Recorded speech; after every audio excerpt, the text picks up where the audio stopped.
ఈ పవన్ కళ్యాణ్ గారి జాతకం చూస్తే కుంభలగ్నం, మకర రాశి, శ్రవణ నక్షత్రం 1వ పాదంలో పుట్టాడండి.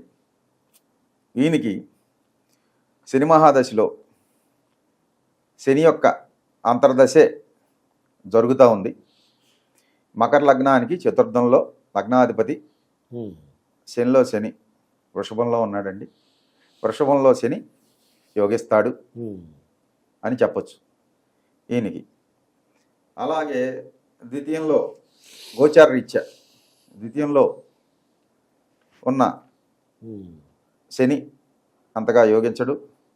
అలాగే 3లో రాహు యోగిస్తాడు. చతుర్థ గురుడు యోగించడు. అష్టమంలో ఉన్న కేతువు కూడా యోగం లేదు.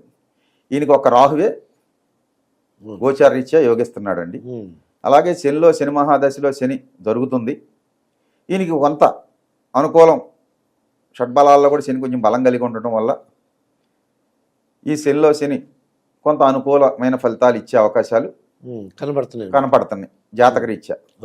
అది జగన్మోహన్ రెడ్డి గారు చూద్దాం. ఇక 3వది ప్రస్తుతం ముఖ్యమంత్రి గారు జగన్మోహన్ రెడ్డి గారు.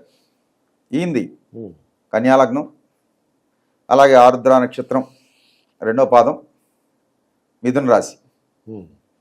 ఈ జగన్మోహన్ రెడ్డి గారికి ఎలక్షన్ జరిగే టయానికి లగ్నాధిపతి దశ బుధ మహాదశలో శుక్రుడి అంతర్దశ జరుగుతుందండి. ఈ బుధుడు తృతీయంలో వృచ్చికంలో ఉండి నవాంశలో కూడా అక్కడే ఉండి వర్గోత్తం పట్టాడు. సో ఇదే జగన్మోహన్ రెడ్డి గారు వర్గోత్తం పట్టిన దశానాథుడితో పాటు ద్వితీయ భాగ్యాధిపతి అయిన శుక్రుడు తృతీయంలో ఉండటం వల్ల ఈయనకి జాతకరీత్యా గ్రహం బలంగా ఉన్నట్టే మనం ఎవరైనా జ్యోతిష పండితులు చెప్తారండి. ఇక తర్వాత ఈయనకి గోచార రీత్యా శని భాగ్యంలో అనుకూలంగా లేడు, రాహు దశమంలో అనుకూలంగా లేడు, గురుడు గోచార రీత్యా లాభంలో అనుకూలంగా ఉన్నాడు, చతుర్థంలో కేతువు కూడా అనుకూలంగా లేడండి. ఈయనకి గురుబలం ఉంది. అలాగే మన చంద్రబాబు నాయుడు గారికి కూడా గురుబలం ఉంది. పవన్ కళ్యాణ్ గారికి రాహుబలం ఉంది గోచార రీత్యా. ఈ విశ్లేషణ అండి. ఇక తర్వాత ఇంకా 4వ జాతకం షర్మిల గారిది. షర్మిల గారి జాతకం తీసుకుంటే ఏమది కుంభలగ్నం, అలాగే ఉత్తరా నక్షత్రంలో జన్మించిన 4వ పాదంలో జన్మించిన షర్మిల గారిది కన్యారాశి అయింది. ఈ కన్యారాశిలో ఉన్న షర్మిల గారికి ప్రస్తుతం గురు మహాదశలో రాహు యొక్క అంతర్దశ జరుగుతుందండి. ఈ గురుడు లగ్నానికి ద్వితీయ లాభాధిపతి, గురుడు వ్యయంలో ఉన్నాడు. అలాగే రాహు లగ్నాత్తు లాభంలో ఉన్నాడు. లాభాధిపతి వ్యయంలో ఉండటం అంత అనుకూలమైన కాలం కాదండి. గురు మహాదశ ఈ 16 ఏళ్ళు కూడా పెద్దగా అనుకూలమైన కాదు, యోగించదు అని చెప్పొచ్చండి. అలాగే రేపు 10/1/2025 నుంచి ఈమెకి శని మహాదశ కూడా ప్రారంభం అవుతుందండి. గురుడు వెళ్ళిపోయాక వచ్చే శని. ఈమెకి లగ్నాత్తు పంచమంలో శని వక్రం ఉండటం వల్ల పుత్రభావంలో పుత్రులకు సంబంధించిన సమస్యలు, సంతాన సమస్యలు ఈమెకి తప్పకుండా ఉంటాయి. సంతానపరమైన ప్రాబ్లమ్స్ అర్థమైందండి, అది తప్పదు. ఇక 2వది 2025 జనవరి 10వ తారీఖు నుంచి వచ్చే శని దశలో ఇప్పుడున్నా కన్నా డౌన్ఫాల్ అవుద్ది ఏమో జీవితం. ఏమోకి ఇబ్బందికరమైన పరిస్థితులే గోచరిస్తున్నాయి. ఏమో రాజకీయంగా రాణించదు. తెలంగాణలో పార్టీ పెట్టి జెండా ఎత్తేసింది. ఇప్పుడు అక్కడేదో తీసుకొచ్చి ఇచ్చారు, ఏదో అదే కాంగ్రెస్ అధ్యక్షురాలు ఏదో, అక్కడ కూడా ఏమో సినిమా ఏమి ఈ జాతక రీత్యా అయితే లేదనమాట. సినిమా ఏం ఆడదండి. అది ఏమో రాజకీయంగా సినిమా ఫ్లాప్. సత్యం జరిగేది అదే. ఇది ఇక అధికారంలోకి మీ మంత్రదండం ఉపయోగించి లేదంటే మీ జ్యోతిషం ఉపయోగించి మళ్ళీ 2024 ఎలక్షన్లో ఆంధ్రప్రదేశ్లో ఏ పార్టీ అధికారంలోకి రాబోతుంది, లేకపోతే ఏ కూటమి? ఈ జాతకాలు పరిశీలించాం, అయిపోయింది. సుమారుగా ఎన్ని సీట్లు రావడానికి అవకాశం ఉంది? ఏ పార్టీకి అధికారంలోకి వస్తే ఎన్ని సీట్లు వస్తాయి? సరే, ఇక్కడ ఈ జాతకాల పరిశీలన అయిపోయింది. ఇక మన విశ్వంలో ఉన్న సైంటిఫిక్ అనుకోండి, కాసేపు ఆధ్యాత్మికం పక్కన పెట్టండి, ఒక సైన్స్ అనుకోండి. ఇప్పుడు మన సైన్స్లో ఉన్నాం, సైన్స్ యుగంలో ఉన్నాం. అదే సైన్స్. పూర్వం మంత్రదండం అంటే ఏదో జిఆర్ స్వామీజీ గారు కర్ర పెట్టుకుని ఒక పైన ఇది కట్టుకుని, లేకపోతే విఠలాచారి సినిమాలో దండ ఉంటుంది, రాజనాల ఏదో పట్టుకుని ఆ టైపు. ఇది కాదండి మనది. మనం ఇప్పుడు లౌకికంలో ఉన్నాం, మన సైన్స్లో ఉన్నాం కాబట్టి మనం సైంటిఫిక్ మెథడ్సే వాడుకుని కూడా విశ్వంలో ఉన్న శక్తి కనెక్ట్ అవ్వచ్చు. అది నేను గత కొన్ని సంవత్సరాలుగా అంటే ప్రాక్టీస్ చేస్తున్నారు. సాధన చేసిన ఫలితంతో, దైవానుగ్రహంతో సంప్రాప్తించిన విద్య ఇది. సో దాన్ని బట్టే మనం తెలంగాణలో చెప్పడం జరిగింది. జ్యోతిష్యంలో ఎవరైనా సరే మీకు ఒకటే చెప్తున్నాను, ఇలా ఉంది కాబట్టి గెలవచ్చు, అధికారంలోకి రావచ్చు అని చెప్పడమే తప్ప ఇన్ని సీట్లతో వస్తాడని చెప్పడానికి జ్యోతిష్యంలో ఎక్కడ రాసి లేదండి.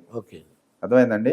మా సిద్ధాంతులు ఎవరు చెప్పినా ఇక్కడ నేను పూనకం వచ్చినట్టు ఊగి మీ ముందు ఒక డాన్స్ వేసి ఒక డ్రామా వేసి నాకు అమ్మవారు ఆవహించింది, లేకపోతే యేసుప్రభు ఆవహించాడు, లేకపోతే అక్కడ ఎవరో ఆయన ఖురాన్ లో ఉన్న అల్లా వచ్చాడు నా ఒంటి మీదకి, లేకపోతే ఇంకొకటి వచ్చానని ఒక డ్రామాలు వేసి చెప్పి ఇదంతా ట్రాష్.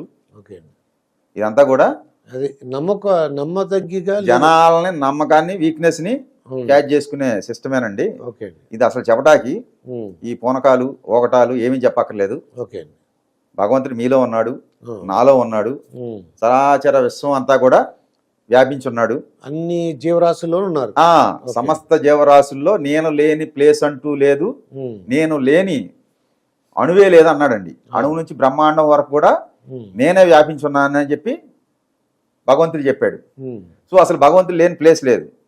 కనుక ఇక్కడ భగవంతుడితో మాట్లాడాలంటే పూనకాలు రావక్కర్లేదు, ఓగక్కర్లేదు, ఈ యాక్షన్లు అంతకన్నా చేయక్కర్లేదు. ఎవరన్నా అలా చేసి నేను ఊగి అమ్మతో మాట్లాడుతున్నాను, నాన్న అమ్మ చెప్పింది అంటే అది పచ్చి మోసం. అర్థమైందండి? మీ పద్ధతి ఉపయోగించి చెప్పండి సార్. అది ఇక్కడ మీకు ఇంకో విషయం చెప్తున్నా అండి. ఒక డిసెంబర్ 20వ తారీఖున ఒక పెద్ద ఆయన రాజ్యసభ సభ్యులు ఆయన్ని కలుతాకి మేము వెళ్ళాం మామూలుగా. అది ఎవరు? తెలంగాణ రాజ్యసభ సభ్యులు హెటరోడాక్స్ చైర్మన్ పార్థసారథి గారిని. జనరల్గా వెళ్తే ఆయన కలవకపోతే ఏంటమ్మా అన్నాడు, మా ప్రగడారం అని. అంటే ప్రగడారం అని మోహన్ రెడ్డిని కలువు అన్నాడు. కాదండి అంటే లోనాడు ఉన్నాడు కదా వాడిని కలువు అన్నారు. సరే కాదు సార్, నేను ఇలాగా జాతకాలు పట్టుకొచ్చాను మాట్లాడదామని. ఇక్కడ కేసీఆర్ గారిది, సీఎం జగన్మోహన్ రెడ్డి గారి అంటే ఇప్పుడు శాస్త్రం గురించి చర్చించే టైం లేదమ్మా, ఎలక్షన్ హడావుడిలో ఉన్నాం, సో 3వ తారీఖు దాటాక మాట్లాడదాం, దీని గురించి పీస్ఫుల్గా ఉండాలి కదా అన్నారు. ఓహో సరే, మనకి భగవంతుడు అవకాశం ఇవ్వలేదు, ఈయనకి చెప్దామని వచ్చినా అనుకున్నాము. బయటకు వచ్చాము. ఆళ్ళ వీధిలోనే నేను బోరు పాయింట్ పెట్టాను 7-8 ఏళ్ల క్రితం. పంచాయతీ వాళ్ళకి నీళ్లు పడినాయి ఆయన ఇంటి చివర కందుకూరు గ్రామంలో. అక్కడ తెలిసిన వాళ్ళందరూ, మనకు బాగా తెలిసిన వాళ్ళు, ఇక్కడ బోరు మీరు పెట్టారని చెప్పి వాళ్ళందరూ వచ్చారు. మా ఇంటి పక్కన వాళ్ళకి బంధుత్వం ఉంది మా ఊరు వాళ్ళకి. వాళ్ళ గురించి మాట్లాడి ఏంటి అన్నారు. రేపు ఇక్కడ రాబోయేది 63 సీట్లతో కాంగ్రెస్ గవర్నమెంట్, ఇక్కడ మీ మట్టా రాగమయ్యి కాంగ్రెస్ సత్తుబిల్ల అభ్యర్థి గెలుస్తుంది, సండ్ర వెంకట వీరయ్యకి రాహు మహాదశ అయిపోయింది, గురుడు స్టార్ట్ అయ్యాడు, రాహు మహాదశ 18 ఏళ్ళు యోగిచ్చింది, అందుకే 3 సార్లు ఎమ్మెల్యేగా గెలిచాడు, ఇప్పుడు యోగం లేదు. సరే అదే ఏదో చెప్దామని పెద్ద ఆయన దగ్గరికి వచ్చాను. కేసీఆర్ గారు యోగం అయిపోయిందని చెప్దామని వచ్చాను. ఆయన పాపం బిజీలో ఉండి నాకు అవకాశం ఇవ్వలేదు. సరే మీకు కనపడ్డారు కాబట్టి చెప్తున్నాను, రేపు ఇక్కడ మట్టా రాగమయ్య కూడా గెలుస్తుంది తప్పకుండా అని చెప్పాను. అదే ఎలక్షన్లో బీఆర్ఎస్ వాళ్ళు 2000 పంచారు ఓట్లు కండి, కాంగ్రెస్ వాళ్ళు 1000 రూపాయలు పంచారు. నేను చెప్పిన పొంగులేటి తుమ్మల గారు, వైరా అతను, బట్టి విక్రమార్క గారు 5 నియోజకవర్గాలు చెప్పానండి, సత్తుపల్లితో ఇన్క్లూడింగ్. అందరూ మనం చెప్పిన మెజారిటీలకి తగ్గకుండా గెలిచారు.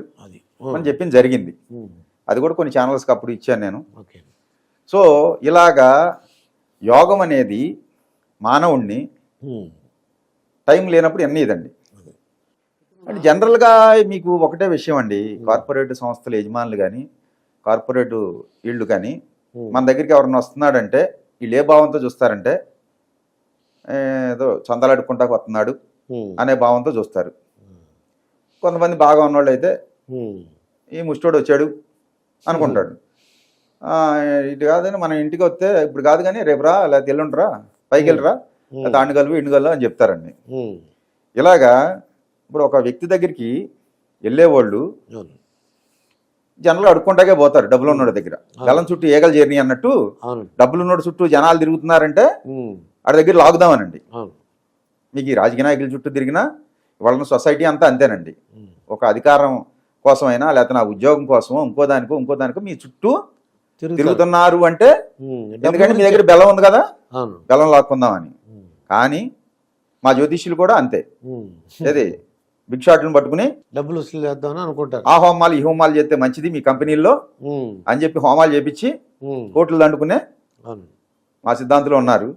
సో అలాంటి వాళ్ళనే పెద్ద బిగ్ షాట్లు నమ్ముతారు. మనలాంటి కొనకేసుక గొట్టంగాళ్ళు పూర్ పీపుల్ కదా మనం నిజం చెప్పినా ఎవడో నమ్మడండి. మనం చెప్పిన దాన్ని కూడా తీసుకోరు పరిగణలోకి. ఎందుకంటే మంత్రదాన్ని ఉపయోగించి చెప్పండి ఆంధ్రప్రదేశ్ ఎలక్షన్ పరిస్థితి ఏంటంటే. సరే ఇప్పుడు కరెక్ట్గా అడిగారు కదా ఆంధ్రప్రదేశ్ ఎలక్షన్ గురించి. ఇప్పుడు మనం చెప్దాం. ఓకే.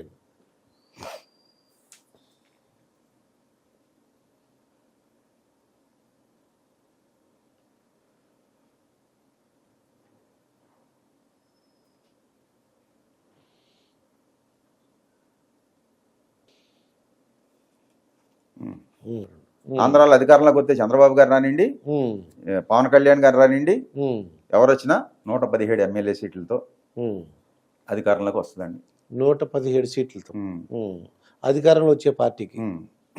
అలాగే ప్రతిపక్షంలో ఉండే పార్టీకి 58 ఎమ్మెల్యే సీట్లు వస్తుంది. సరిపోయింది కదండి 175. అది